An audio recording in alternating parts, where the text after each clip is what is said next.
সাফল্য। আমরা সবাই জীবনে সাফল্য লাভ করতে চাই। প্রত্যেক ব্যক্তি এটা চান যে নিজের কর্মক্ষেত্রে তিনি যেন সর্বশ্রেষ্ঠ হয়ে থাকেন। এবার আমাদের মধ্যে কেউ এটা মানুক বা না মানুক, আমরা সবাই এটা জানি। কোথাও না কোথাও নিজেদের মনে মনে আমরা এটা জানি যে আমরা সম্পূর্ণ নই। আর আমরা সবাই পূর্ণতা লাভ করতে চেষ্টা করি। এবার পূর্ণতা প্রাপ্তির এই যাত্রায় সাফল্য কিভাবে লাভ করা সম্ভব? কেউ বলবে নিরন্তর পরিশ্রম করতে থাকো, দৃঢ় নিষ্ঠার সাথে অগ্রসর হও, সাফল্য অবশ্যই লাভ করবে। হ্যাঁ, এটা সত্যি কথা। কিন্তু এই সব কিছু করার আগে একটা সিঁড়ি আছে, একটা শিক্ষা আছে যা জীবনযাপনের অংশ করে তোলা গুরুত্বপূর্ণ।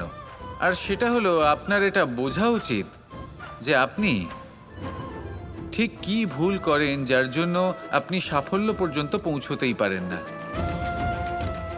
আর এটা বোঝা প্রয়োজনীয় যে কিভাবে এই ভুল শুধরে নেওয়া সম্ভব। নিজের অন্তরে সেই সাহস জাগিয়ে তুলুন যার দ্বারা আপনি নিজের ভুল স্বীকার করতে পারবেন। সেই ধৈর্য জাগ্রত করুন যাতে যতই কঠিন হোক না কেন আপনি নিজের ভুল শুধরে নিতে পারবেন। তার সাথে পরিশ্রমও করুন, দৃঢ় নিষ্ঠার সাথে সামনে এগিয়েও চলুন। সাফল্য অর্জন করতে খুব বেশি সময়ও লাগবে না। আসুন আমার সাথে ভালোবেসে বলুন, রাধা রাধা। এটা কোনো এক সময়ের ঘটনা। মাটির নিচে ছিল জল, আর মাটির ওপর ছিল একটা বৃক্ষ, আর সেই বৃক্ষে ছিল একটা পাতা যা আকাশকে স্পর্শ করত।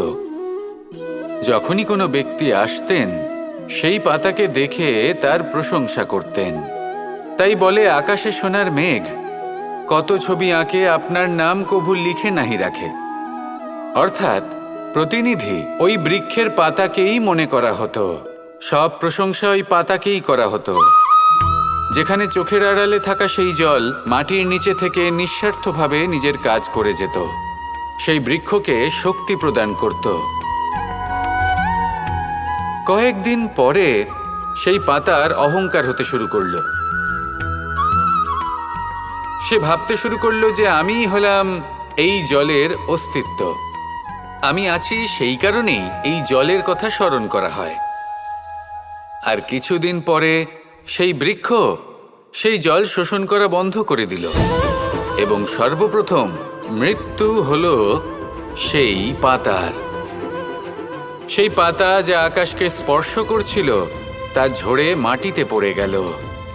আর প্রত্যেক ব্যক্তি তার ওপর দিয়ে হেঁটে চলে যেত, তাকে দেখে আর কেউ প্রশংসা করত না। সেই জন্য জীবনে কখনো অহংকার করবেন না।